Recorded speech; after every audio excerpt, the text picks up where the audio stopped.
Hi, this is Scott Garibay, and today I'm going to be talking about Dungeons & Dragons 6th edition and building a processing engine for human interaction the same way that Dungeons & Dragons has already built a processing engine for combat.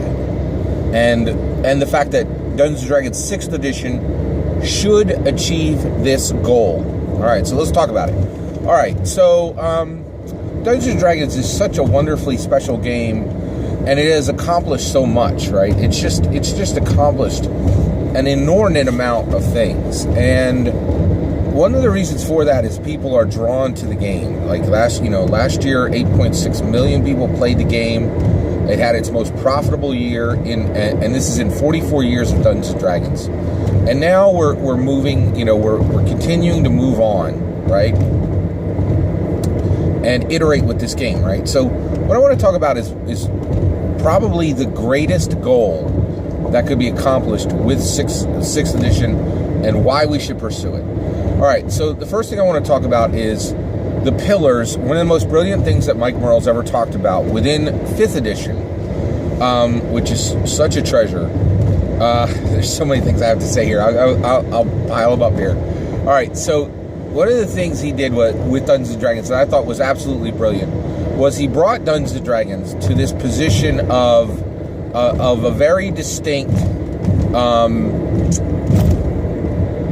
three pillars of play, which were combat, interaction, and exploration. By the way, in this video, he talked about combat, interaction, and exploration. That is, your character's fighting, your character's interacting, and your character's exploring, your player characters, okay? I'm going to say human interaction because I think that's the most important part of what's happening in Dungeons & Dragons. And while we have gnomes and halflings and elves and dragonborn and half-orcs, they're all human. They're all, to me, either an analogy for humanity, or they're simply an extension of our own humanity, right? So that interaction part is really human interaction. So I'm going to be saying human interaction because I want to get my point across here. All right, so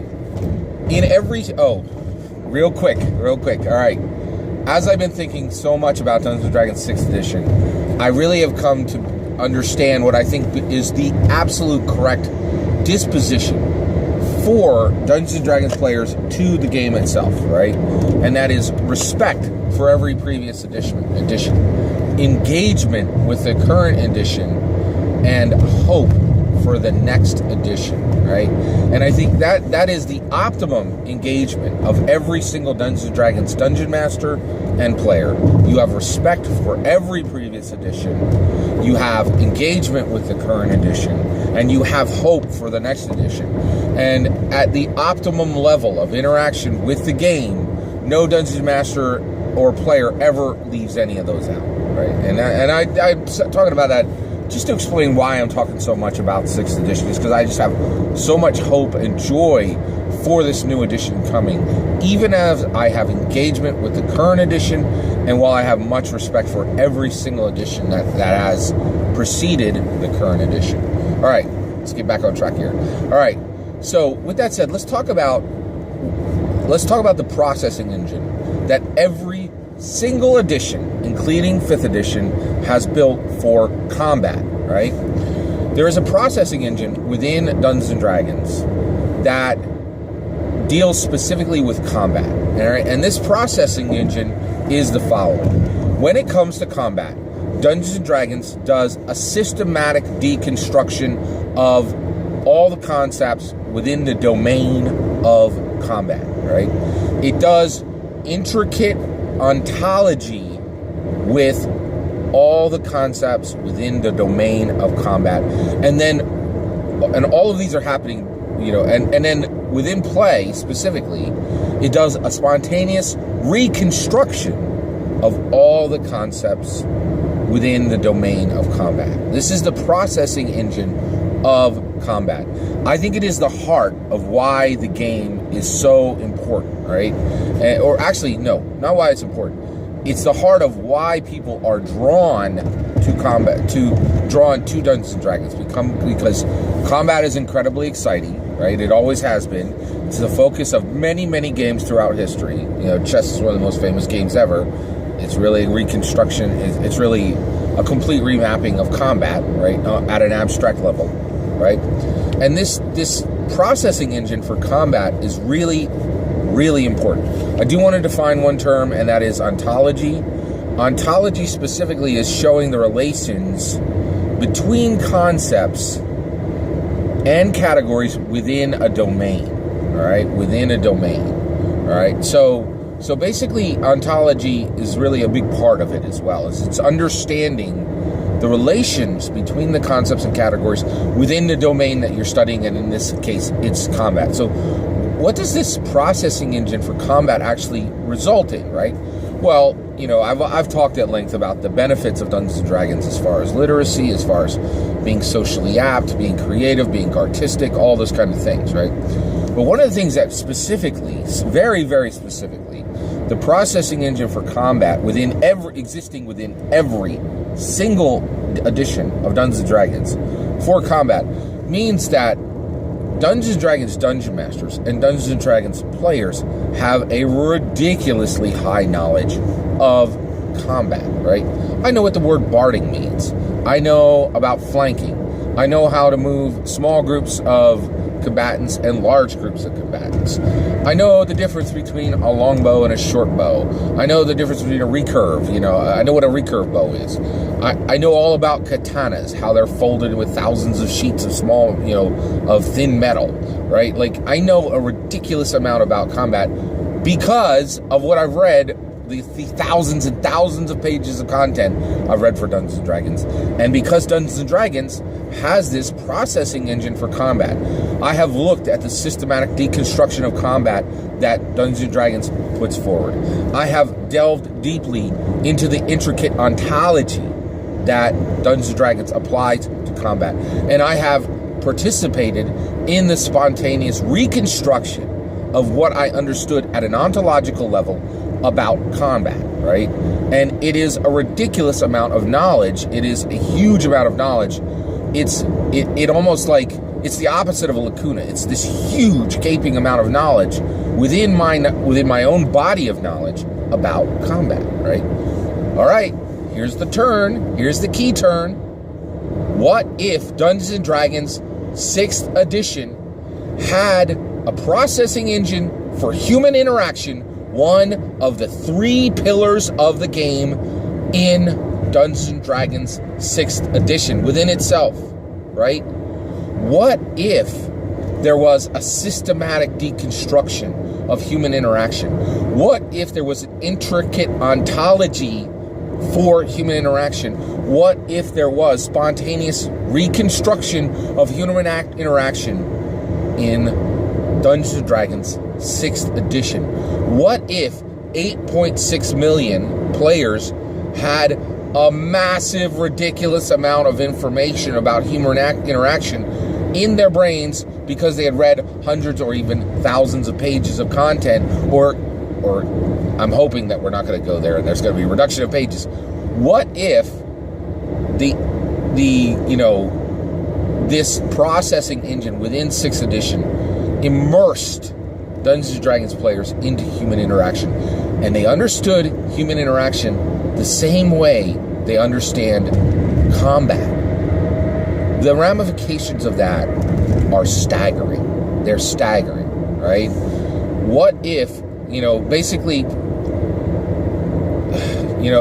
I'm a little bit older, right? So one of the things I see is when I was young, I would see an injustice, and all I could do is just shake my fist at it and go, how dare they, right? And nowadays, I see an injustice or even a deficiency, right? And I just have a lot of mercy and sympathy because I know where it's coming from, and empathy, right? And in some ways, I think it's been an injustice, and it's certainly been a deficiency that Dungeons & Dragons has had this processing engine for combat and has never had a processing engine for human interaction or exploration. Now, in defense of every single D&D head lead designer, right, they didn't even know that the game should rest on 3 pillars: combat, interaction, and exploration until the 5th edition, right? But they should have known. They absolutely should have known, right? And the reality is, I think Merles is right. I think he nailed it. Like, the game rests on 3 pillars. It rests on combat, interaction, and exploration. You need combat for the game to be exciting.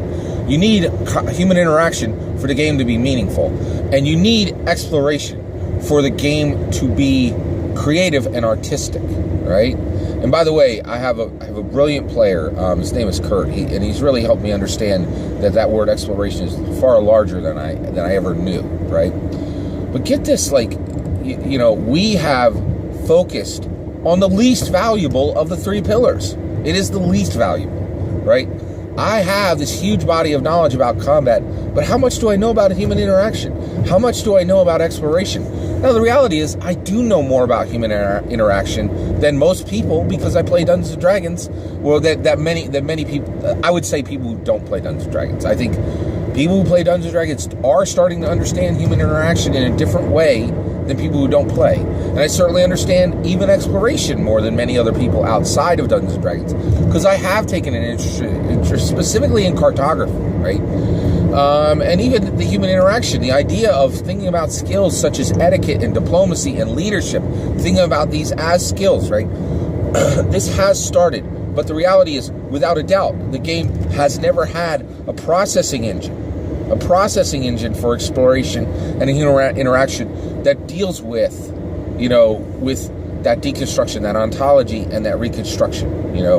That it hasn't had that systematic deconstruction, that intricate ontology, and that spontaneous reconstruction. It hasn't had that engine for exploration and for interaction. Now, why am I not saying, oh, well, we should build that processing engine for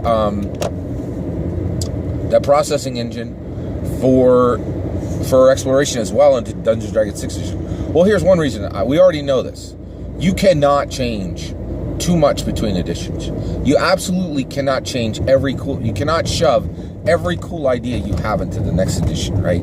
You have to believe that Dungeons and Dragons is going to have a 7th edition and an 8th edition, and that the processing engine for exploration will be in edition 7 or in edition 8. You can't just shove every cool idea you have into the next edition. But this idea of a processing engine for human interaction is so critically important, right? The ramifications are so amazing and could be so beneficial to American culture, American society, to individuals within America. It's too much to ignore. It is so wonderful, and the potential is simply voluminous and huge and magnifying. And so I really, really think that there should be a processing engine that processes human interaction from a systematic deconstruction, intricate ontology, and spontaneous reconstruction manner for human interaction within Dungeons & Dragons 6th edition. Please let me know what you think, and please consider liking and subscribing. Thank you very much.